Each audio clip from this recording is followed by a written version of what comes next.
I've been lucky enough to do Otello, and so I was quite taken with the work of Verdi and found, especially in Rigoletto, a very germane and profound story. A lot of it has to do with the conditions of abuse of power and the conditions of class. I placed it in Weimar, Germany, which is kind of that in-between place between World War One and World War II, where the conditions for a kind of nascent fascism were all in place. That's not meant to be a direct relationship to now, but it does feel like when you're in a situation where you're teetering on whether a democracy or whether a just kind of leadership is in power versus one which is corrupt, lessons which help you understand that are very valuable. Started with George Gross paintings, and those paintings have a kind of dynamic to them. They're very decadent in a way, kind of world which is like loose and yet kind of violent at the same time. What's nice about Weimar Germany as well is that the old order of aristocracy was still in place in Europe in the Weimar Republic. So you had dukes and power structures that were still in place like that. And so it kind of went easily from one to the other. It is both contemporary and military in its way.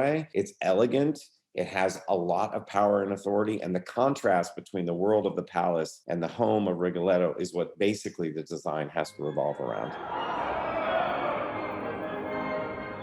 So we built a thing which does revolve and in which you can see people coming and going in and out of this very elegant party in this very rich circumstances. The costumes have a very military quality among the men, and elegance and tucks and tails and things like that, and a sleek 30s, 20s look among the women. So it's not big, giant dresses that you would find in the 19th or the 18th century. It's very lean and very sleek, very elegant and rich. What tends to happen with somebody like Verdi, which I began to understand in Otello, but I really appreciated in Rigoletto, is that he provides characters, specifically in this case, it was Rigoletto, with such a great tragic dimension behind this kind of facade. It has so many layers to it. That, mixed with his deep care and love of his daughter, creates the perfect circumstances for tragedy, and therefore even better reasons to sing. When you can make great drama which reaches the largest scale of passions and the highest things and the deepest, most concrete, identifiable places in humanity, is when you get somewhere great.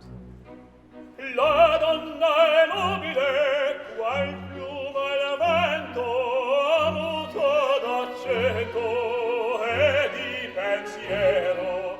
Sempre una nobile, leggiadra viso, in pianta in riso,